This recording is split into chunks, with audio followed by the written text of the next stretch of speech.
Hello again, my name is Catherine, and I'm going to talk to you now about watering. Now, you saw my planter, and I have others that are similar to it, and I'll have more like that, the pallet planters, and I don't have the ability to water from outside. I don't have an outside spigot. So, instead of carrying and hauling water that will water all of those planters from my house, I've developed and come up with a different idea. So, as you can see, I've got these are simply orange juice bottles. I've collected a few, so now I can put it together into my waterer and put it in my planters. Okay? Now, I just see this starburst pattern. All I've done is kind of connect the top of the starburst just to give me a guideline. I know they're not perfect, but that's okay. And one way you can do it is with an X-Acto knife. Now mine doesn't have a point, it broke off, so we'll see how this works. Now, you can use this all the way around if you're secure enough to do it.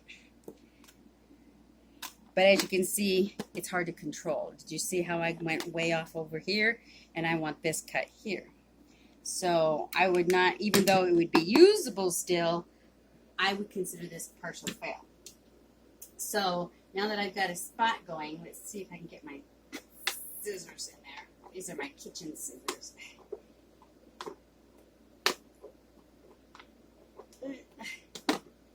Okay. It's working, but it's really difficult. So I've got one more idea, and we'll play with it. And once I find the idea that I like the best, that works the best, we're going to pause the video and while I cut this whole section out, okay? So I've got this burn tool. It's a wood burning tool, but it should work. I'm thinking it would melt the plastic, right? Oh, yeah.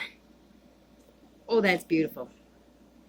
Now, if you don't mind the smell of burned plastic, I feel much safer with this. Apparently, I'm much happier with minor burns possible than bleeding. I really don't like to bleed. I don't know about you.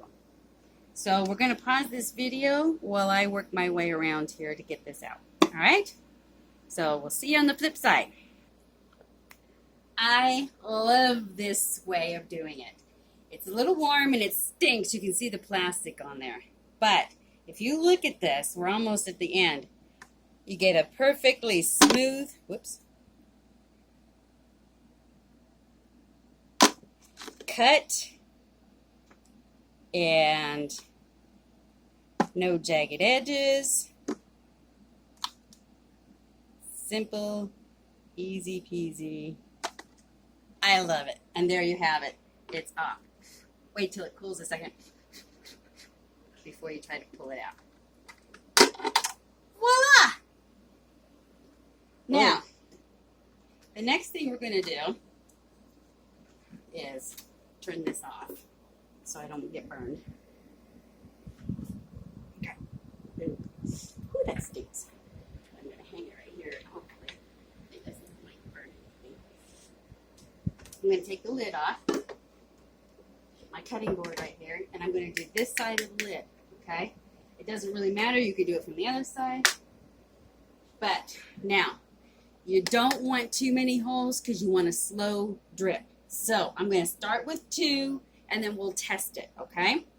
So I'm going to start in the middle, and you see I've got this little pointy tool right here. Now, a little bitty screwdriver will work just the same. A nail. And just pound it through. See, I just pounded it through. Okay, well, I wanted to show you on these lids. Now, not all lids are going to do this, but you can see that it cracks. So that's going to increase our drippage.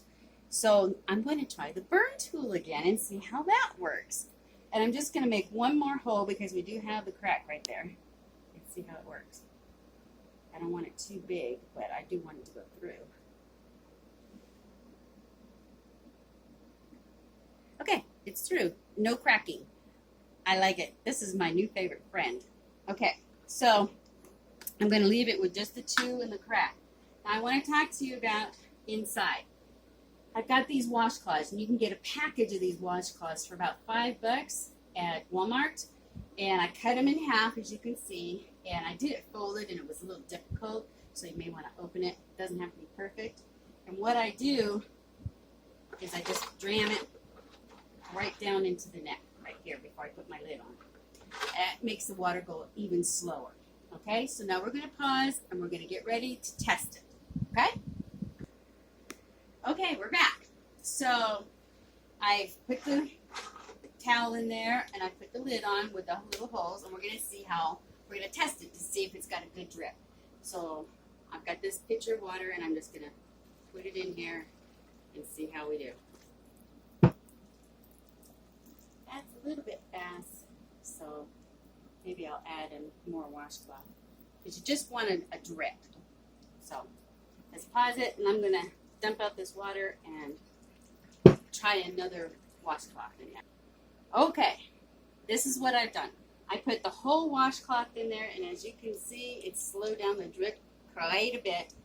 And so I take these and I put them throughout my planter in various places so that it can get an even watering. And I just fill it up, and if it's flowing slowly enough, you can have a week's worth of watering, maybe even more, depending on how slow your drip is. So there's your self-waters. Now, I do this on a variety of scales. I use like grape juice, Welch's grape juice bottles or apple juice bottles.